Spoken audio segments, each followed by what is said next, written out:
merci, Père. Nous sommes dans ta présence. Nous voici, Seigneur.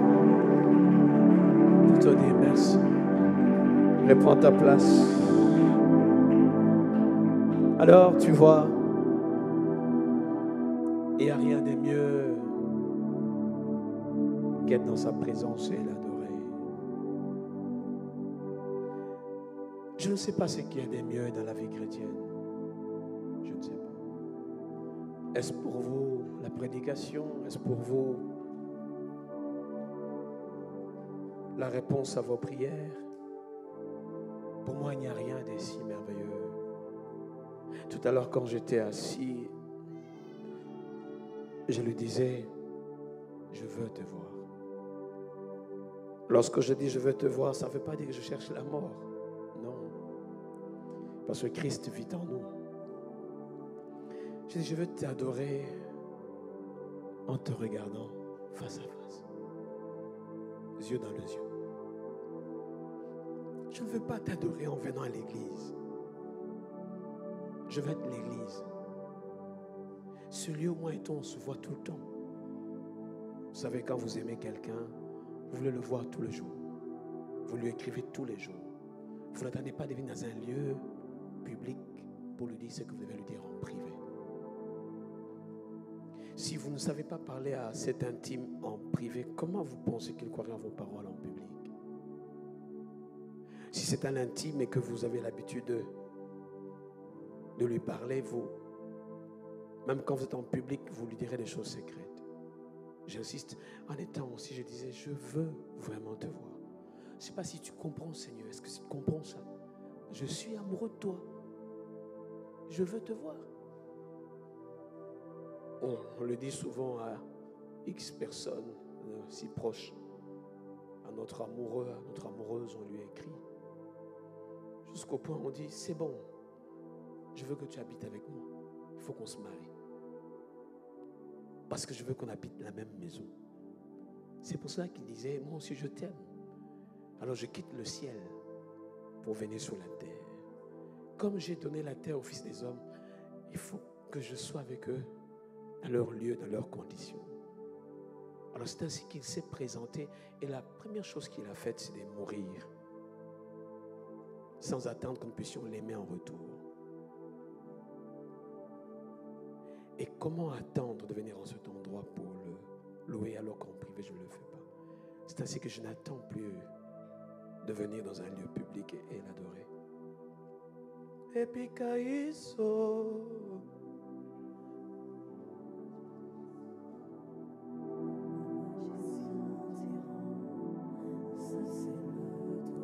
Si les magiciens commencent à reconnaître la main de Dieu dans ta vie, c'est qu'il y a une relation entre toi et ce Dieu.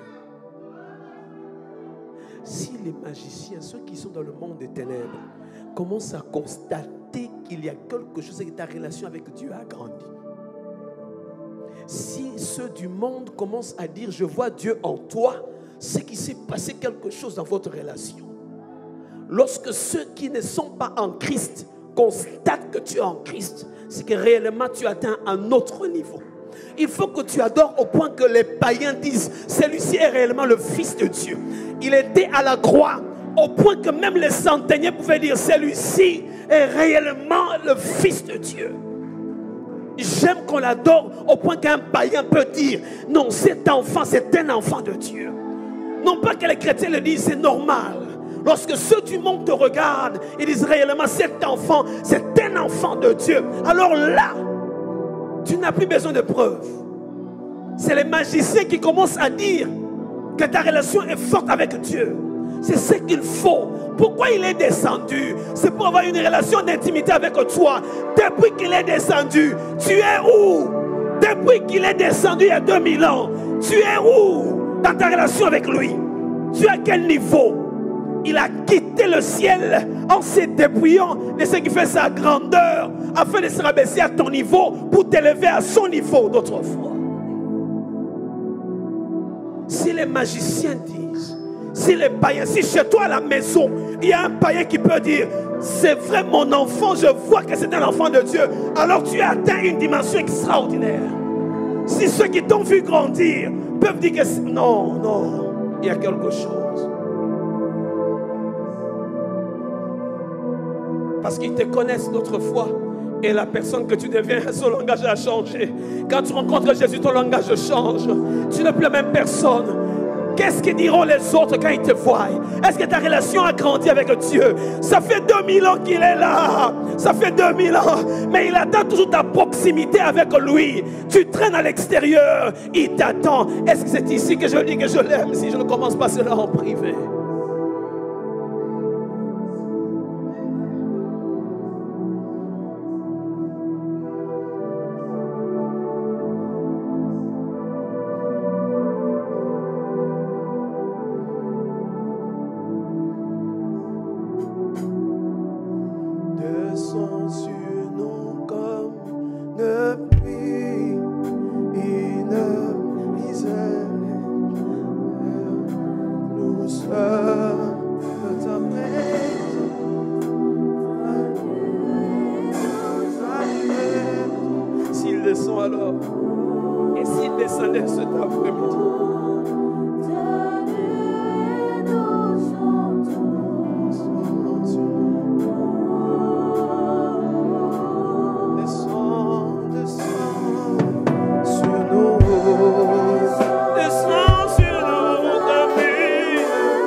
Moins de batterie, s'il vous plaît.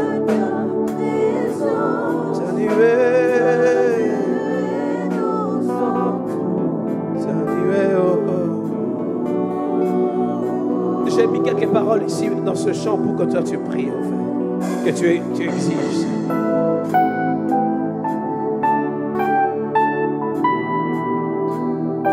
Je ne peux pas rester insensible quand je suis dans sa présence. Je ne sais pas le faire. Je ne sais pas rester insensible. Je suis désolé, je ne peux pas rester insensible. Quand j'arrive ici, je ne te vois pas. Mes yeux sont fixés vers l'agneau de Dieu.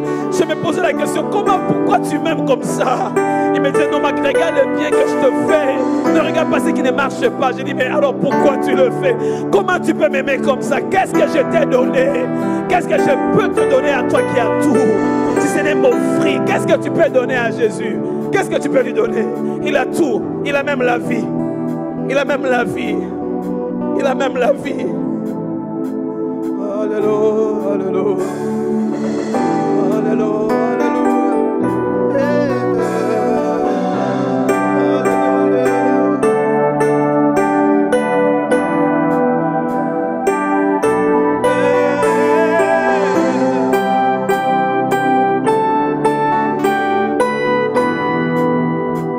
Adore-le quelques minutes encore, adore-le, répands ton cœur et laisse-le parler en langue montée.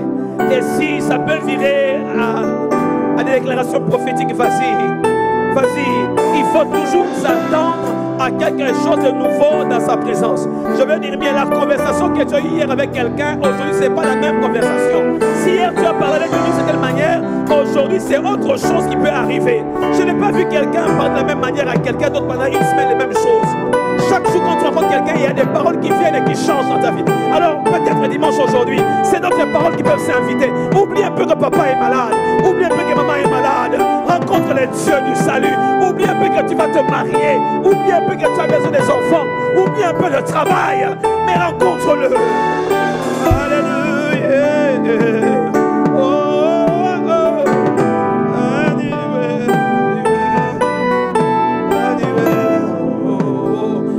Tu voulais prier dans un lieu très grand.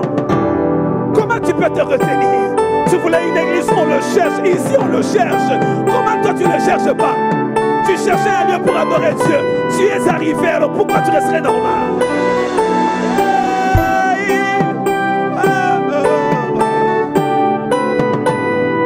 Tu cherchais une église où on l'adore véritablement. Alors donne à lui une acclamation, une adoration, quelque chose de véritable, de neuf. S'il a donné son fils unique, donne-lui une adoration unique aussi. Oublie comment tu es né. Oublie ce que ton papa a fait. Oublie ce que ta maman a fait. Regarde à la croix, quelqu'un a déjà fait quelque chose. Alléluia. Oublie tes inquiétudes. Alléluia. Oh, oh, oh. Ah oui. Alléluia. Oh. Alléluia.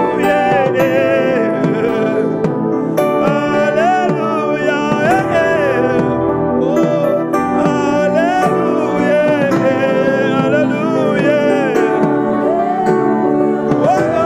Alléluia.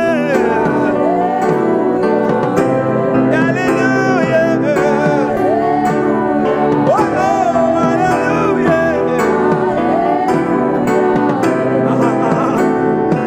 Pendant que l'instrument joue, j'aimerais que tu pries. Prie, prie, cette atmosphère est bonne. Elle est bonne, elle est bonne. Y a-t-il des adorateurs ici? Un homme de Dieu en passant par ici, Bernard a dit, si tout peut manquer ici, l'adoration ne peut pas manquer. Un prédicateur peut manquer, mais un adorateur ne peut pas manquer. C'est contradictoire et contraire à la vocation de ce ministère. C'est qu'on ne peut pas avoir des cultes sans que ce soit des cultes d'adoration. C'est impossible. C'est impossible. On ne peut pas être dans un endroit où on adore et qu'il n'y ait pas des adorateurs. Et je peux te dire, il cherche des adorateurs. Adore-le, adore-le, adore-le, adore-le. Adore-le, adore-le. Adore-le, adore-le. Oublie ton cher époux. Oublie ton voisin, oublie ton voisin.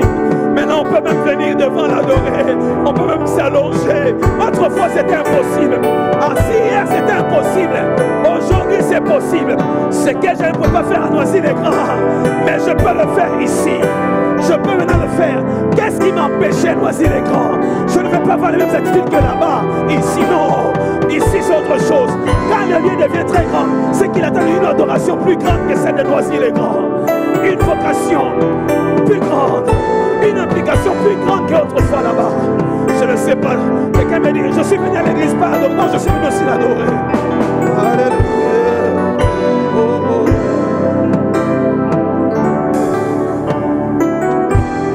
Il y a quelqu'un qui est en train de parler encore.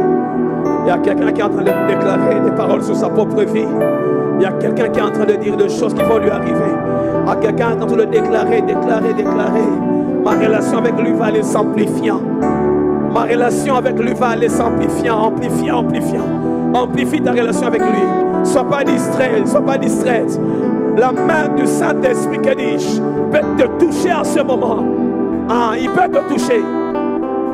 Et pendant qu'il peut te toucher, je dis cela parce que quelqu'un peut commencer à se repentir à cause de l'adoration.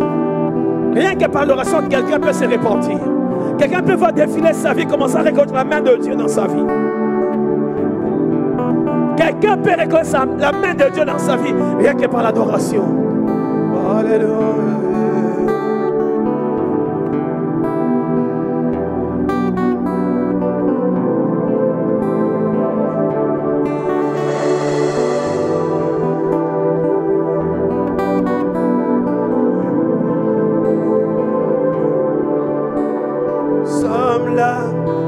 Venu pour te rencontrer.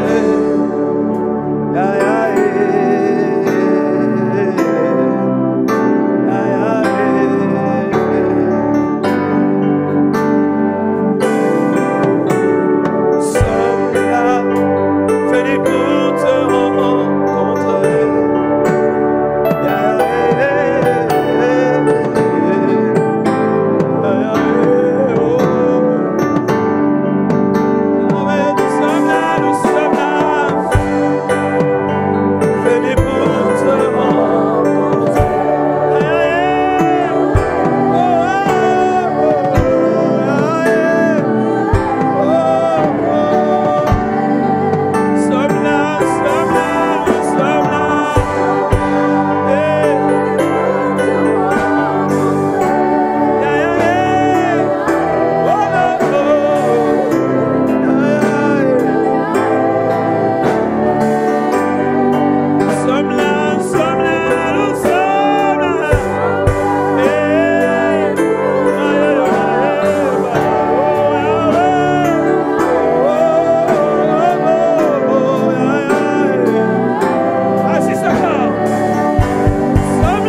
Peut-être que c'est ton dernier jour sur la terre, tu ne le sais pas.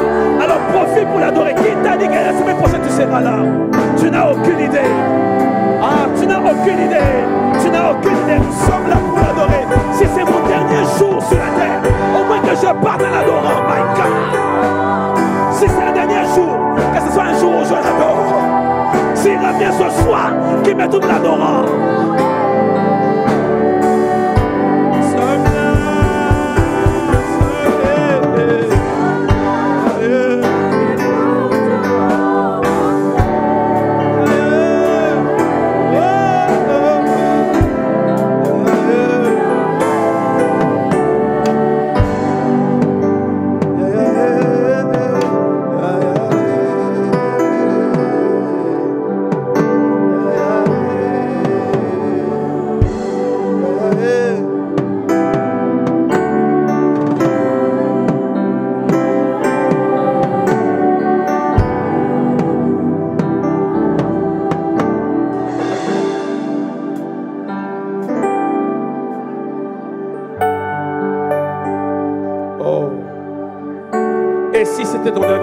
Aujourd'hui, comment il te trouverait?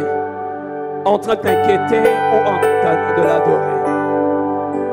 Et si la semaine prochaine est la dernière, qu'est-ce que tu vas lui dire?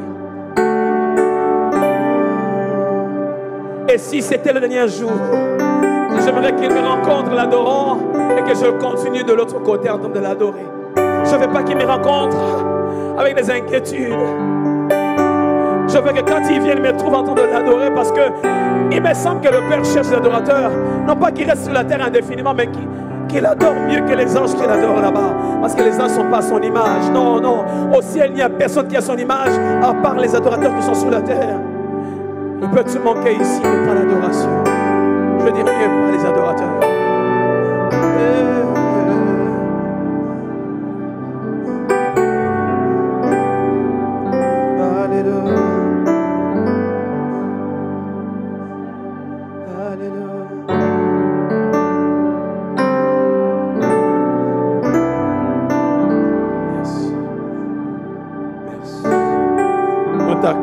Parce que tu es né de louange. Nous t'acclamons parce que tu es né de gloire. Acquérir-nous si ce n'est à toi. Quel privilège. Je disais, je t'acclame déjà ici. Ciel, entendez mes acclamations. Je veux que quand je viendrai là-bas, que vous soyez étonnés de comment je vais danser pour lui là-bas. Quand je viendrai là-bas, que vous soyez étonnés de comment je vais l'adorer. Pourquoi vient-il chercher les adorateurs sur la terre? Y en a-t-il pas au ciel? C'est qu'il attend de nous quelque chose que le ciel ne peut pas lui donner. Il attend de nous quelque chose que les anges ne peuvent pas faire. Et c'est chez toi que ça se trouve. Alors ne te retiens pas. Réponds ta place. Alléluia.